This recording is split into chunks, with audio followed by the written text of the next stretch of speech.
ఆ బంద్లో మొత్తము రాష్ట్ర వ్యాప్తంగా తెలంగాణ జిల్లాల మొత్తం కూడా దళిత ప్రజలందరూ వచ్చి పాల్గొని దాన్ని బంద్ను విజయవంతం చేయాలని కూడా అన్ని వర్గాల ప్రజలకు దళితులకు కూడా మేము కోరుతున్నాము.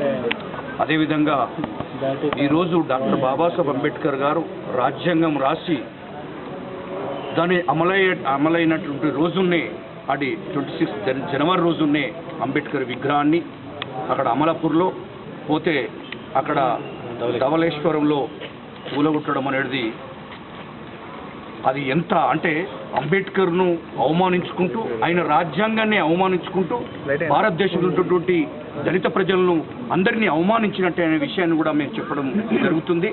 అందుకోసమని ఈరోజు ఇక్కడ దీని వెనుక కుట్ర ఉంది. ఇది కాంగ్రెస్ పార్టీ కుట్రనే. ఎందుకంటే హోమ్ మినిస్టర్ని తీసేయాలనో లేకుంటే ముఖ్యమంత్రిని దించాలనో లేకుంటే వీళ్ళ పార్టీలలో వీళ్ళ స్వార్థ ప్రయోజనాల కోసము ఈరోజు అంబేద్కర్ను అడ్డు పెట్టుకోవాలనో లేకుంటే దళితుల మధ్య ఇతర కులాల మధ్యలో చిచ్చు పెట్టాలనో ప్రయత్నం చేస్తున్నారు. అది కరెక్ట్ కాదు. దాని వెనుకాల ఎవరున్నారో మాకు తెలుసు. అయినా మేము ఇప్పుడు హోమ్ మినిస్టర్ గారిని కలిసి చీటింగ్ జడ్జి ద్వారా విచారణ చేసి దోషులను వెంటనే అరెస్ట్ చేయాలి. చేయకపోతే మాత్రం రాష్ట్రంలో మరి గందరగోళ పరిస్థితి ఉంటుంది, అగ్నిగుండంగా మారుతుంది రాష్ట్రమంతా. అందుకోసమనే మేము మొదలు చెప్తున్నాం. ఇప్పటికే అన్ని జిల్లాల్లో, మండలాల్లో, గ్రామాల్లో దళితులు ఉవ్వెత్తున లేచారు.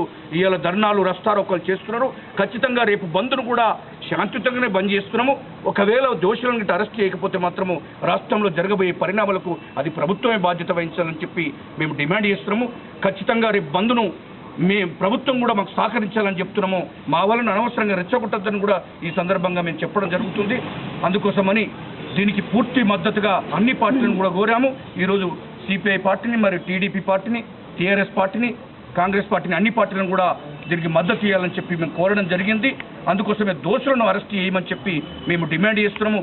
ఈరోజు నిన్న సీఎం గారు ఎవరిలో 2-3 తాగి పడగొట్టిండ్రు అని చెప్పి మాట్లాడడం అది సరైనది కాదు.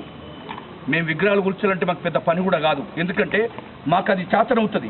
ఇటు దళిత ప్రజలకు, అణగారిన కులాలకు చాతనవుతుంది. మాకు కూడా ఒక్క విగ్రహం ఉండదు మేము అనుకుంటే. కానీ మేము విగ్రహాలు కూలగొట్టేటువంటి నీచమైన సంస్కృతి మా దగ్గర లేదు. నీచమైన సంస్కృతి మీ పార్టీలో ఉంది, మాకు లేదు. ఎందుకంటే ఆయన చెప్పాడు ఏదో తాగుబోతులు కూలగొచ్చాడు. అవునండి, మీకు అక్కడ విగ్రహాలు కూలగొట్టారే. మేము రెచ్చిపోతే అసలు ఏ విగ్రహం కూడా ఉండదు రాష్ట్రంలో. హైదరాబాద్లో మొదలుకుంటే రాష్ట్రంలో ఎక్కడ కూడా ఒక విగ్రహం కూడా ఉండదు. కానీ మాకు అలాంటి నీచమైన సంస్కృతి మా దగ్గర లేదు. అది మీ కాంగ్రెస్ పార్టీలో ఉంది.